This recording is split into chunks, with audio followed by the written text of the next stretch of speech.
은행권을 향한 금융당국의 이자 장사 경고가 증권사들에게도 영향을 미치는 모습입니다.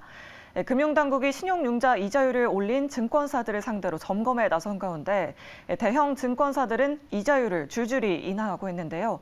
다만 인하폭이 크지는 않아서 투자자들에게는 여전히 부담이 되는 이자율이란 지적이 나오고 있습니다.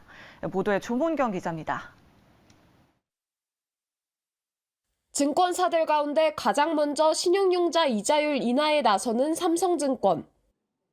오는 23일부터 일부 구간의 신용거래 융자 이자율을 인하할 방침입니다. 다만 인하폭이 0.1에서 0.4%포인트에 불과한 수준이며 인하 후 최고 이자금리도 9.8%로 여전히 10%에 가깝습니다. 신용융자 이자율이란 이른바 B2 투자자들에 적용되는 이자율로 증권사가 일정한 증거금을 받고 주식거래 결제대금을 빌려줄 때 기간별로 발생하는 이자율을 말합니다.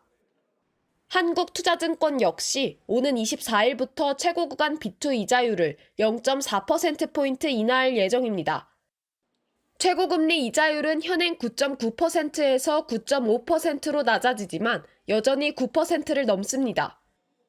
또한 KB증권도 신용융자 이자율을 다음 달 1일부터 최고금리 구간에서 연 0.3%포인트 인하할 계획입니다. 마찬가지로 이자율 최고금리는 현행 연 9.8%에서 연 9.5%로 인하됩니다. 여기에 미래에셋증권과 NH투자증권 등 다른 주요 증권사들 역시 B2 이자율 인하를 검토하고 있습니다.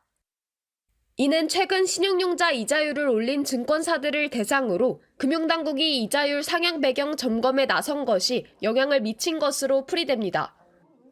일각에서는 당국의 점검이 이자율 인하를 유도하는 무언의 압박으로 느껴졌을 수 있다는 관측도 나옵니다. 그러나 B2 이자율 인하폭이 모두 0.5%포인트가 채 되지 않아 B2 투자자들의 부담은 여전할 것이라는 목소리가 나옵니다.